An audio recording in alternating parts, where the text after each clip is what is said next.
Boom. Well, good afternoon and welcome to today's webinar where we're going to take a look at what's new in Creo 10. My name is Rob Romanowski. I'm the Director of Sales Operations with 3HTI and leading our webinar today with an overview and presentation of what's new in Creo 10 is Paul Dye from PTC's Virtual Center of Excellence. So we thank everyone for being on today. If you have any questions during the webinar, put those into the Q&A box. We'll try to answer those as we go along. We're looking at this webinar lasting probably somewhere around 30 to 40 minutes, as Paul just stated. But we will have a Q&A section, so if we don't answer your questions during the webinar, we will get to them at the end. So I'm excited about this. We got a great turnout as usual, so I'm glad to see that people are interested in Creo 10 and what it can do. So without further ado, Paul, you have the con. Take it away. All right. Thank you very much. And just to confirm, you can see my screen, hear me okay? Yes, loud and clear. Good communication is important.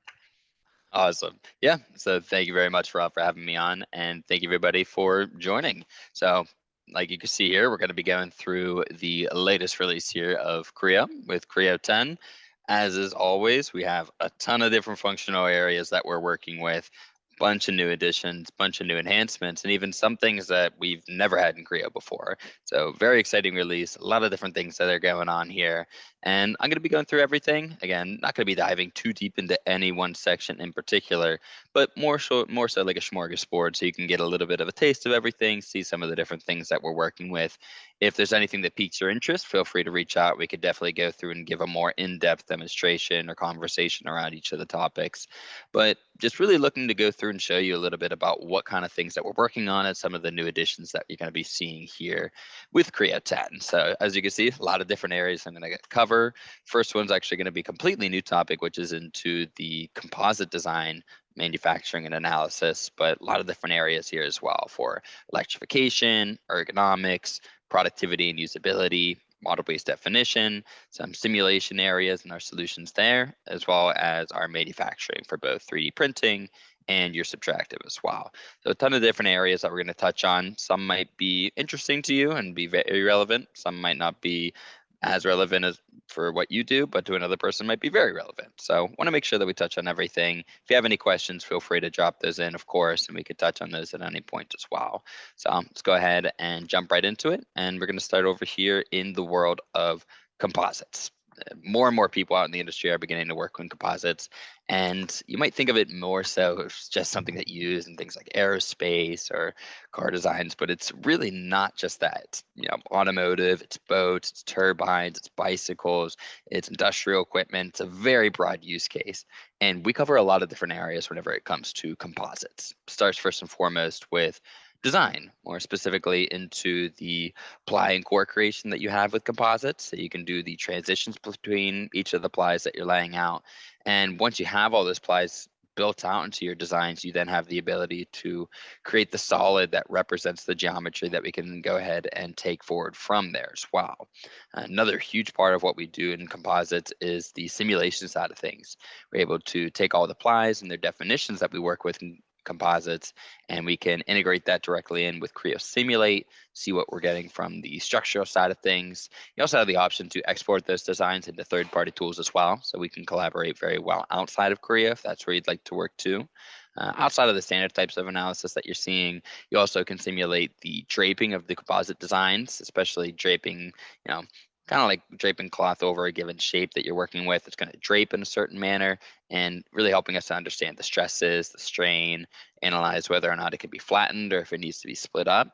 So a big part that we're working with there. And in order to document all of that, we have plybook creation to create the 2D drawings of this. A lot of this will be working from templates that you're going to be able to work with. So you can set up a template that lays out each layer into an individual sheet and really automating the process of getting each one of those defined as well. And finally, from the manufacturing side of things, giving you multiple different abilities that you're going to use there. So splicing your plies, splitting them, doing darting if you need to. So really everywhere from design, manufacturing, simulation, and even everywhere down to the actual drawings that you're working with, we cover all those different areas. And this is actually something that just came out with the latest maintenance release of Creo. So it wasn't out with the very first release of Creo 10.0.0, but now with Creo 10.0.1, you are going to have access into that as well. So definitely a very interesting area. If there's something that you have any interest into or want to potentially explore a little bit, definitely something that has a lot of capabilities that you're going to want to see there.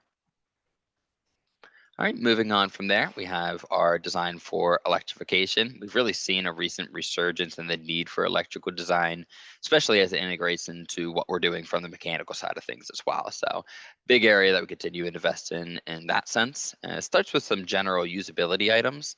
First big thing that you're going to see with this is our new cabling tree. So, in the past, your cables, your bundles, your connections, mostly just mixed in with the rest of the model tree that you're working with. But now what we have is a new dedicated cabling tree that organizes the information much better. You can narrow down and search between each of the functional areas very quickly with that. And you're going to be working with dedicated filters and different columns for each of those different views. Overall, it's giving you a much better visibility into the structure of your harnesses.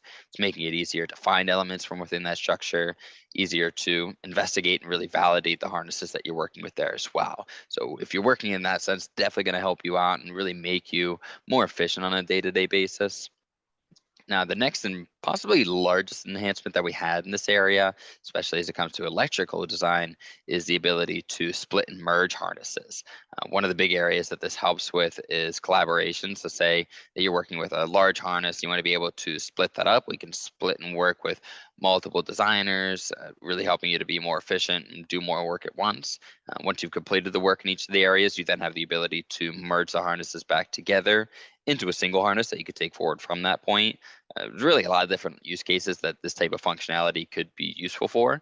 So say, for example, you have one section of a harness that you could potentially want to reuse in a separate design. You could split off that individual area and use that over in that other design, or even just for manufacturing purposes. Say your harness is getting rather large, you can go ahead and split that up just to ensure that your manufacturing documentation is not going to be overly complex and crowded as well. And then here from an ECAD perspective, we're still continuing to expand on our ECAD integration over the past couple releases of Creo. And here we've now expanded this to include the ability to import paste and mask into our design here. And whenever it comes to ECAD holes as well, we have the ability to define ECAD parameters to those holes. And those can be customized using an ECAD.hole file with that as well. All right, moving on here into our design for ergonomics. We've had really a renewed investment into ergonomics back in the release of Creo 9, and we've continued and really expanded on that here with Creo 10 here as well. First thing is going to be into the general usability, giving you the ability to not only use the dragger on certain areas of the mannequin, but be able to define exact distances in that movement as well. So you can go through and lay that out either by a dragger or by those certain distances as it gets a little bit more granular into the individual parts of the mannequin. We can also measure different angles between your different joints in the mannequin. So say you select on one of the arms and one of the lower legs, it understands each of those components and can give you certain angle measurements between each of those as well. From there, we expanded the reach envelope. In the past, it was simply just looking at the pointer finger for that, but now you have more granular options. You can look at the palm, the thumb, the middle finger, combinations of each of those, so you can really lay those out exactly as you need to. And from that point here as well, we enhance the reach operation. So say you want to place a foot up on a step that you have in your design. What you can do now is say exactly what part of the foot's going to contact exactly the part of the model that you've defined, and also more control over exactly how that's going to be oriented at that placement as well. So in general, the reach functionality is really going to have a lot that you're going to be working with on top of what you had previously. From there as well, we updated the mannequin library itself to rebuild them as inseparable assemblies. That really makes it easier from a management perspective, where it's simply just going to be stored as one business object and easier to work with, and you don't have to do a lot of the more management side of things that you used to have to do in the past. Another area that we improved is the visual field, something that we are continuing to build out. What we have now is the ability to perform reflection analysis by looking at a reflective object such as a mirror. What you can do is You kind of see this in in the image here. You get the resulting surface cone that represents the visual field that's reflecting from that surface. One thing that it's enabling us to do is view the cone from multiple different orientations. So say, for example, you want to move those mirrors or angle them in different ways. You can see and understand how that's going to affect the vision of your driver, and also see if there might be anything that might be obstructing that view. So overall, just giving us a much better understanding of that visual field. You know, do that either directly or as a reflective surface as well. So definitely something that a lot of people don't necessarily know that they have access into. A lot of the mannequin and human factors and ergonomics that you're having in Creo are just available out of the base with your tier one licenses. So definitely something that if you haven't worked with or you think that could be part of your design, I would definitely recommend checking that out as well. All right, another thing that comes just with your standard Creo functionality is your productivity and usability. It's one of the biggest areas that we've had a focus on over the past couple releases of Creo, and one of the biggest things here, especially, is with the model tree and the design tree. So that's something that we added in a couple releases ago, was that design items tree. You have your quilt and body history view, and these are areas that we're just continuing to expand on here with Creo 10 as well, starting with the improving of reordering of objects that you have in that tree, specifically from within the context of your assemblies. Whenever you're moving items from within that assembly, making sure that you're simply reordering the assembly items and not restructuring the assembly as well, because that can have some unwanted effects, some unwanted changes that might happen on the referencing side of things. So what we did is add a dialog box in there to ensure that you understand each of the changes that are being made in that sense. Dragging and dropping in the quilt and the body evolution trees. This has also been now made much easier and more efficient. We added support for columns and searching in that history as well.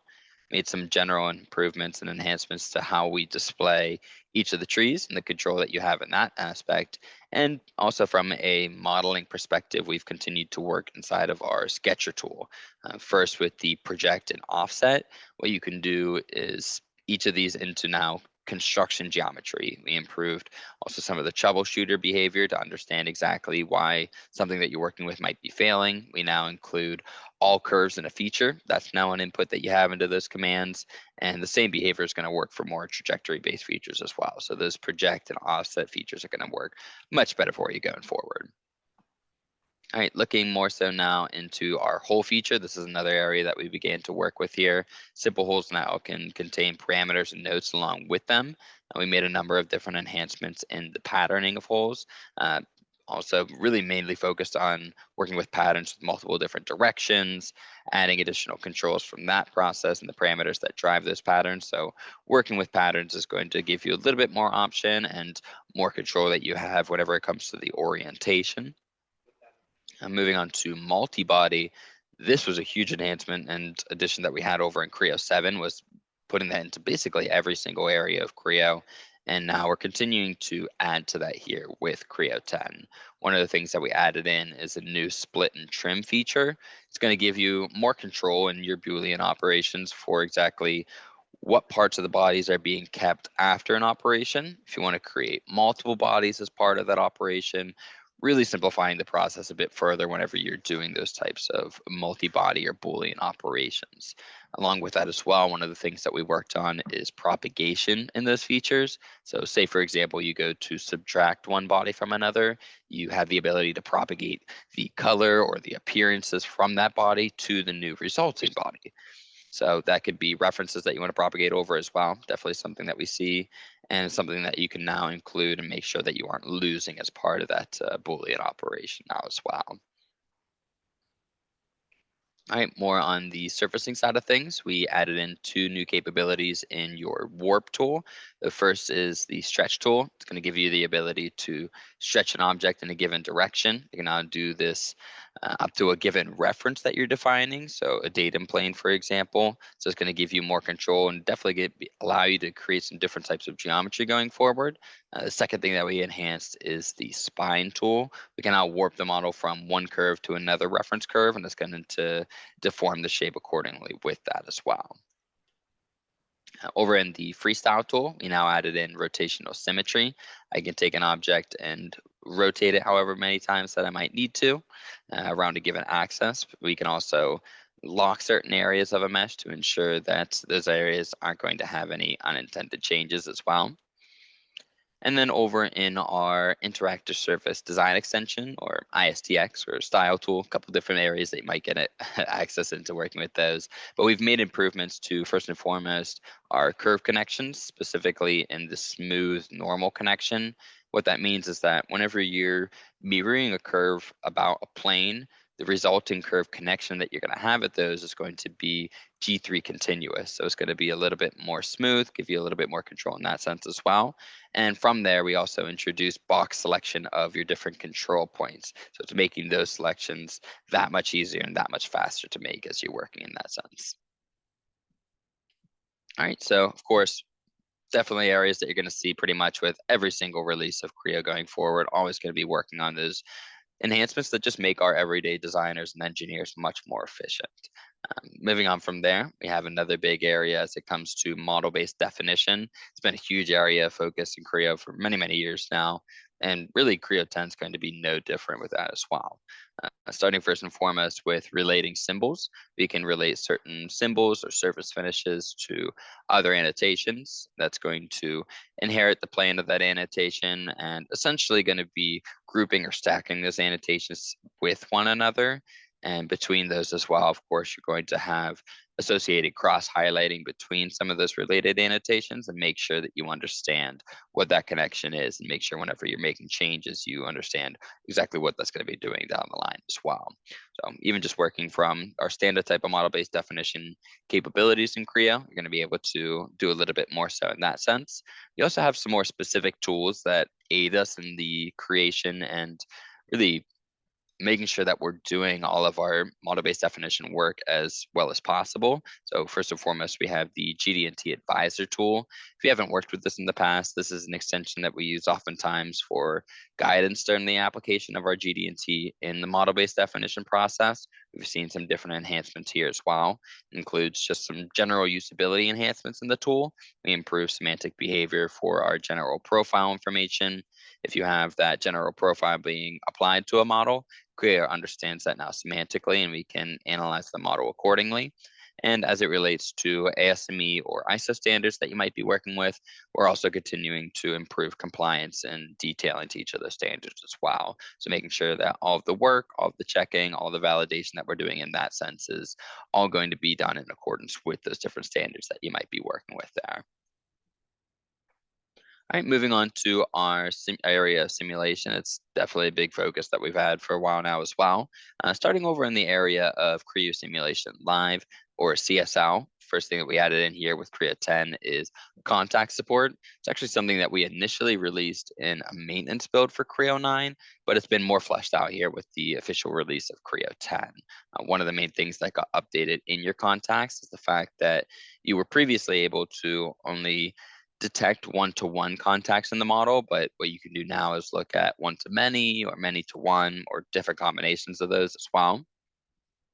We also made some enhancements over in the result options that you have, a little bit more specifically into the fluids. You have options now to see complete vector results and also some general enhancements over on the structural side of things as well.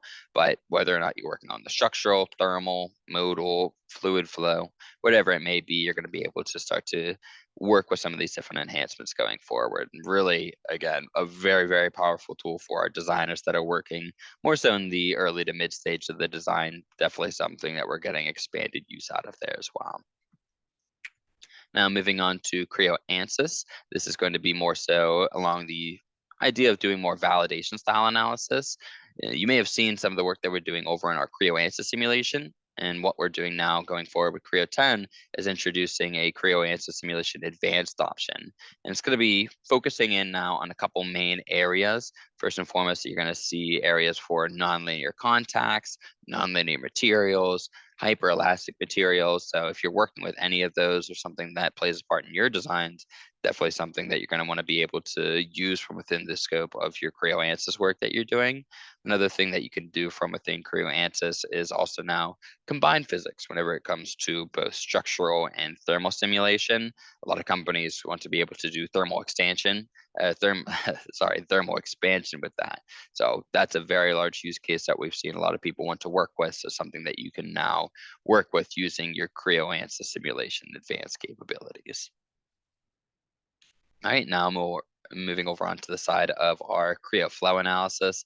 This is a very powerful tool that we have in Creo. A ton of our user base is getting great use out of this. And it's another area that continues to see more and more improvements with every single release. First and foremost, we improved the indicators for your streamline displays, and we made improvements to the streamline annotations that you're able to see with that. We also have the ability now from within Creo, not Creo ANSYS, and our Creo flow analysis to save our post-processor settings.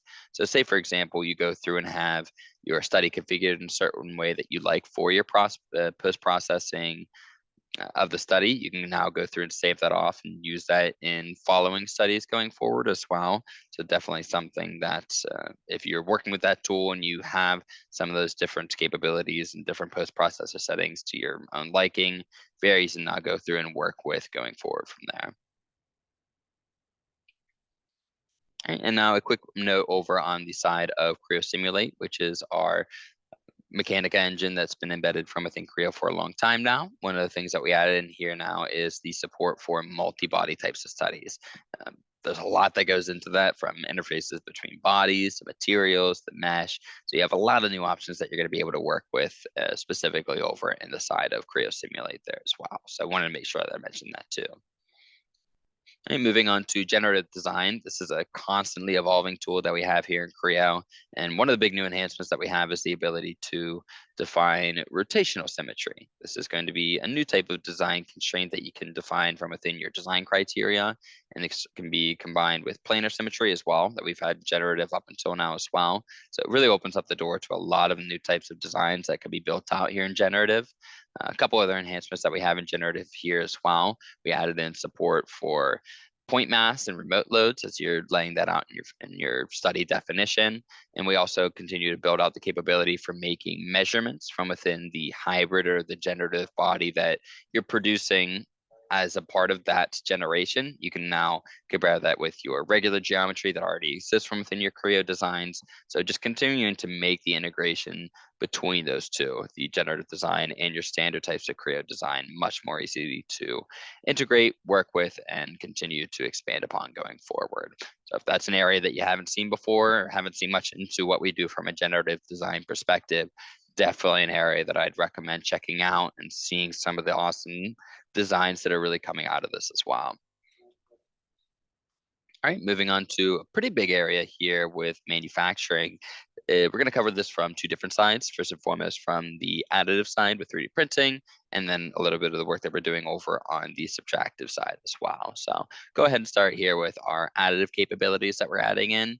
We've had a big focus on expanding our beam-based lattices as something that really helps for the lightweighting of designs and maintaining our structural integrity. We've added in a lot here.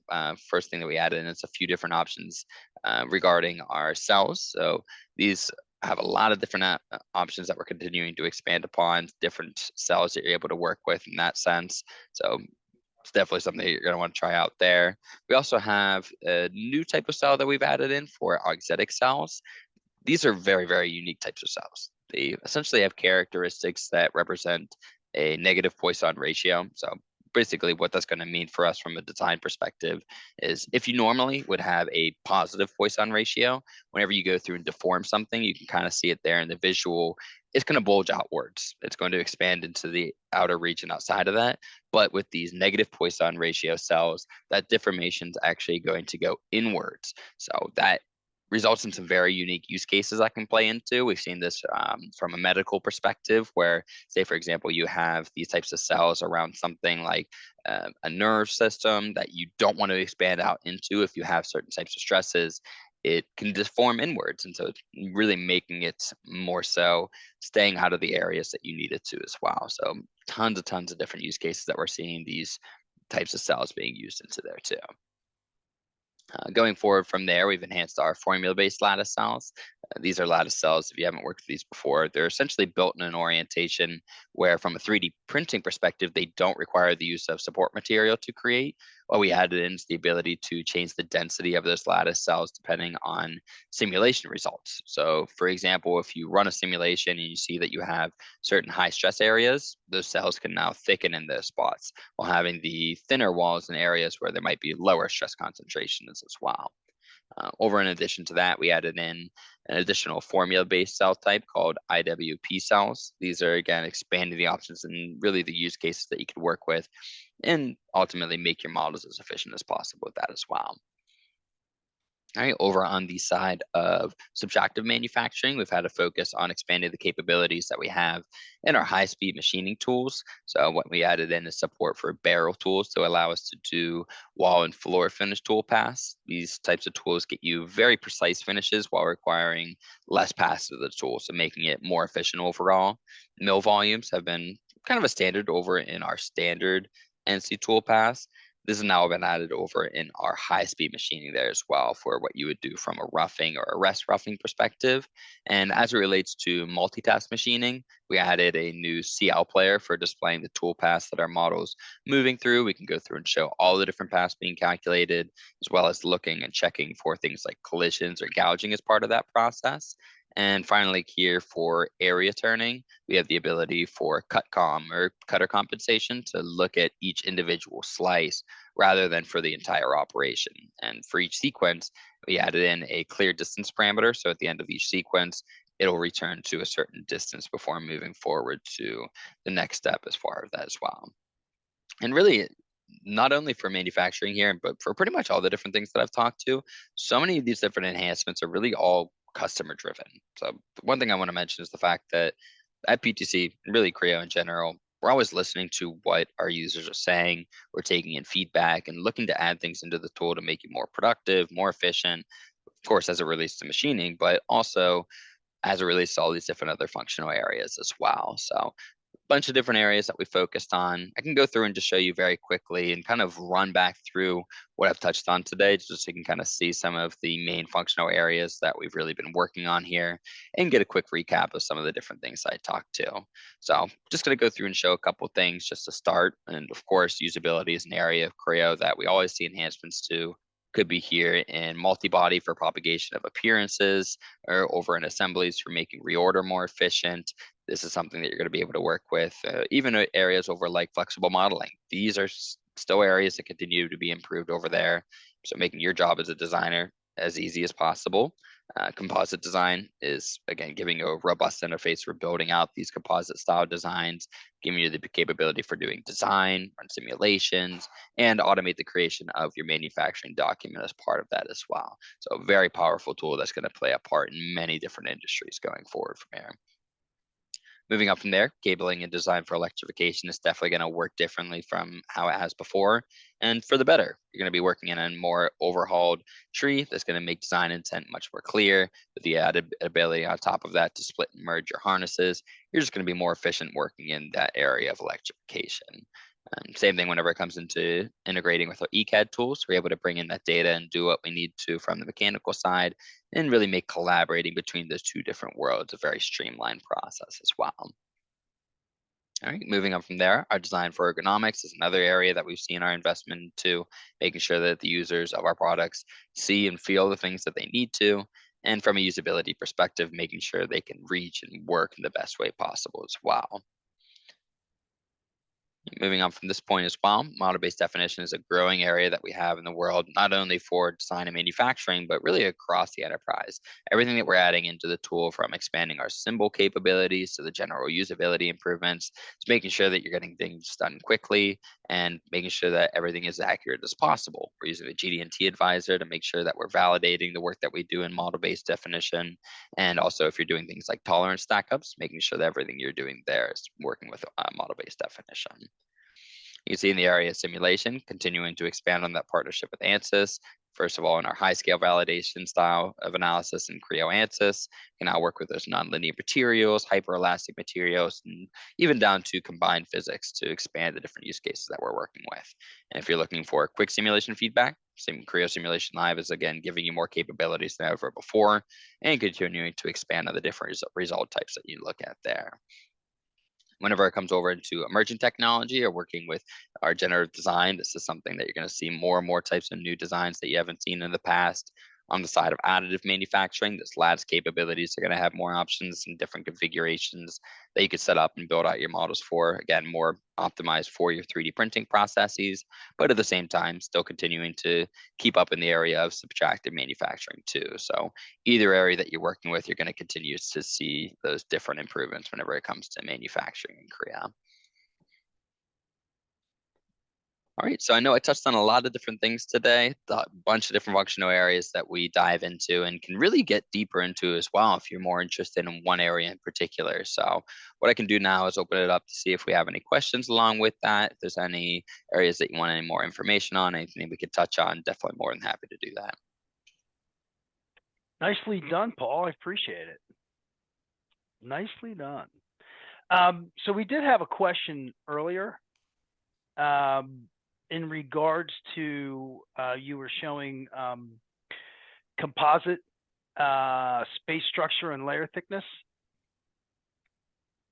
Yeah, so that's definitely part of what we do from a design perspective over in the composite structure. You can go through and lay out the material thickness, the orientation. One of the things that we do in composite design is give you different abilities for visualizing the layer thickness. So say, for example, you have something, a lot of times in composites, you have layers that are very, very, very thin, portions of millimeters thin. So what you can do is set up those different thicknesses and material orientations, and it's not only going to give you the ability to color code between those, but also from a visualization perspective, you can scale those up. So it's not actually showing you just the 0.1 millimeter thickness. You can go through and scale that up by a certain value so you can see those a little bit better and make it easier to work with in that composite space as well. So I think the question was regarding stat lights in composite layer thickness. You said stat lights? What was that? Yes, stat lights in regards to composite space structure and layer thickness. I'm not sure. I haven't worked with stat lights in particular. I'd have to get a little bit more information there. Okay, that makes sense. Another question was asking if the concepts are covered in the training at PTC University.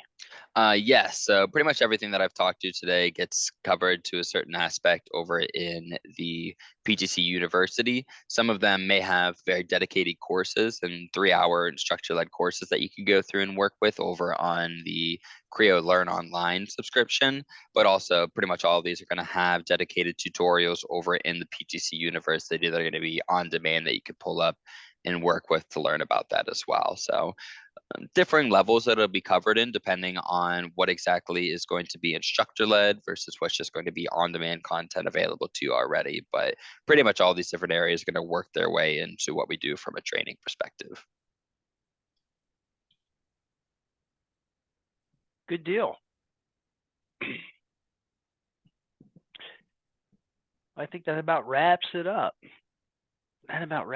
So I will have this recording email uploaded onto our YouTube page either today or tomorrow, and I will send it out to everybody who has registered. If you have any other questions or anything more detail, if you want to see something, more of a custom demo for anything in Creo, Creo 10, any of the extensions, PTC Windchill, you can contact us by replying to the invitation for these webinars. They come directly to me since I send those out. Or you can email us at info@3hti.com. So Paul, thank you very much for doing a great job with the presentation and the overview and the demonstration. As always, you do a great job, and I appreciate it. And I'm sure our audience appreciates it because they get to learn a few things. So thanks again, everybody, and have a great day. Thank you again, Paul. Take care.